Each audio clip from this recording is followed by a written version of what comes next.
Education service रो केतेटी post अछि ताहा आपण माने ऑफिशियल देखि परिबे। देन हमर यार आगु जाइकी केबे नोटिफिकेशन आसीबो आ तार एग्जाम पैटर्न कोन रहिछि तार को सब्जेक्ट रु केते मार्क आसीबो आपनकर क्वालिफिकेशन क्राइटेरिया कोन रहिछि सबुर डिटेल्स आपण एथिरे पाइ जिवे। देखंतु मु आपण को कहूछि वीडियो को शेष पर्यंत देखंतु देन आपण बुझि जिवे जे एक्चुअल रे तार केते गुटी पोस्ट अछि तार आपण ऑफिशियल मध्ये देखि परिबे। देखंतु एटा 9/3/2026 आपण निर्मित विभिन्न सेवारे पदवी पई प्रार्थी चयन 2026 रे अरुण साहू कोन करचंते ना पोस्ट क्वेश्चन करचंते मुख्यमंत्री अनुग्रह करी कहिबे कि 2024 मसिया जून मास ठारू आज पर्यंत सरकार ओपीएससी ओडब्ल्यूएससी ओ ट्रिपल एससी ओपीआरबी ओ एसएसबी इत्यादि संस्था को केउ विभाग रे केउ सेवारे केते पदवी पई प्रार्थी चयन सकाशे अनुरोध करथिले सेति मध्ये केते विज्ञापन को सरकार इति मध्ये प्रत्याहार करिसंती। देखंतु प्रत्याहार टोटली होई नाही आपण माने देखि परथिबे रिपोर्ट म आपण को देखैबी आगु। श्री मोहन चरण माझी कहिसंती जे 12/6/2024 रु तारीख 26/2/2026 रिख पर्यंत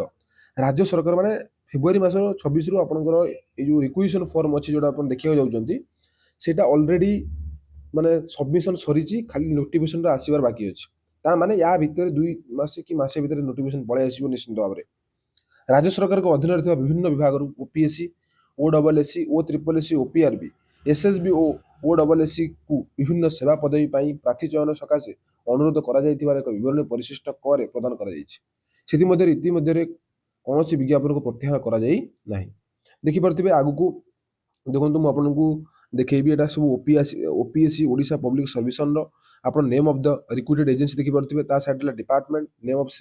सर्विसेज कोन कोन अछि name of the post number of post केते रहिछि तापर नंबर ऑफ एडवर्टाइज्ड मध्ये आपन मन देखि परथिबे तापर नंबर ऑफ डेट को डेट रेट आसी देखि परथिबे लिखा हिछि ये सबरे वैकेंसी संख्या मध्ये केते रहिछि नंबर ऑफ एडवर्टाइजमेंट केते रहिछि आपन मन सब एथु बुझि परथिबे।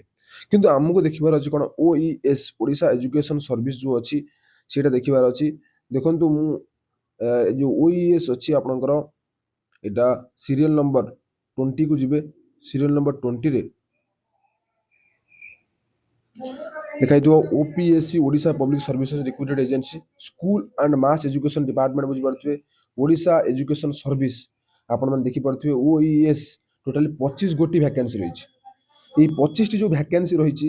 ये 25 टी वैकेंसी आपनकर केबे आसीबो सेटा मध्ये मु आपन को आगु को जणैबी। देन आपण माने जानि परथिबे ओडिशा पब्लिक सर्विसन जो अछि सेटा को कंडक्ट करिया पे जाउछि तापरे रिक्रूटमेंट कंडक्ट करिवो आपनकर क्वालिफिकेशन कोन रहबा दरकार ओडिशा एजुकेशन सर्विस पई देखंतु मास्टर डिग्री रहिबार अछि आउ एटलीस्ट 50% मार्क रहिबा अछि मास्टर डिग्री रे आ 45% कहा पई SC ST SEBC PW category पई बीडी जदि आपण करिसंती तो बीडी टा आपनकर एनसीटी रिकॉग्निशन इंस्टीट्यूशन होबार अछि न अदरवाइज एप्लीकेबल होबो नै। Basic knowledge of computer application जो पीजीडीसीए रे जो सर्टिफिकेट अछि सेटा मध्ये आपण पकर होबार अछि। Must be able to read write speak Odia कहि परथिबे satisfied the prescribe Odia language recruitment अछि। एज लिमिट जो अछि 21 ईयर रु 38 ईयर भीतर रहिबार अछि with age relaxation for reserve category जो अछि ताको एज रिलैक्सेशन मध्ये मिलिबो। देखंतु एग्जाम पैटर्न भीतर आपण मन रे बहुत बड़ क्वेश्चन थिबो जे फास्ट कोन होबो स्टेज डिटेल्स रहिला आपनकर स्टेज 1 रे आपन रिटन एग्जामिनेशन आपण क्वालीफाई कला परे भाइवा बस को जिवे आपण तापर डॉक्यूमेंट वेरिफिकेशन होबो तापर आपण को रिक्रूटमेंट दिया जिवो। रिटन एग्जामिनेशन रे आपण माने मन रे क्वेश्चन थिबो देखंतु पेपर 1 टा आपनकर जनरल इंग्लिश रहइबो। एक्चुअली 2011-12 मसिया जो एग्जाम होतला से एग्जाम रे आपण को लॉन्ग क्वेश्चन पचर जाउतला किंतु एई थरो 2026 रे जो एग्जामिनेशन होबो कि 2021 रे जो एग्जामिनेशन हेछि सेतरे एमसीक्यू बेस्ड आछि केवल इंग्लिश को छाडला परे आ सब एमसीक्यू आछि अदरवाइज ओईएस रे आपण मान को एसए लिखिया को पडुतला आपण जीके पार्ट हे जाउ किबा एजुकेशन पार्ट हे जाउ आ अन्य पार्ट मध्ये हे जाउ जनरल इंग्लिश रे आपण को 100 मार्क आसीबो एथरा आपण मान को मन रखिया पड़िबो। देखो पेपर 2 रे जो अछि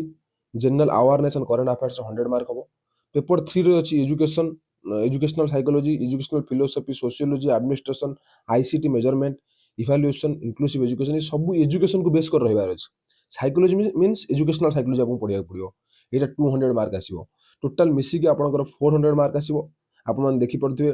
तो एथरे जो रही जी पेपर 2 एंड पेपर 3 रे जो क्वेश्चन सब आसीबो आपनकर 200 एंड 100 ये सब डिसाइड करिवो जेतले नोटिफिकेशन आसीबो सेतले माइनस मार्किंग केते रहइबो सेटा डिसाइड हो। इंटरव्यू रे आपनकर देखि पड़थिबे 50 मार्क रहइबो test personality communication skills educational knowledge and administrative aptitude ये सब को नहीं कि आपको कौन करा जिवो ना क्वेश्चन करा जिवो नेचर ऑफ क्वेश्चंस जो रही objective type one correct answer for each answer रहिबो आपनकर department of school mass education under एटा रही जहाँकि बर्तमान आपण जाइकी सेठी देखि पारुथिबे ये जो 25 गो पोस्ट रही रिक्विजिशन रही अथॉरिटी को दिया सरी अलरेडी आपण माने बुझी पारुथिबे 20 नंबर सीरियल को देखि पारुथिबे school and mass education Odisha education service OES 25 रही ता माने मासुर 1.5 मास भीतर पळे आसीबो अन्य द कैडर एंड सर्विस मध्ये आपण माने देखि पारुथिबे ओईएस डिपार्टमेंट जो रही स्कूल एंड मास एजुकेशन को ऑलरेडी एटा कोन कर हाइची रिक्वेशन पठा जाई सरची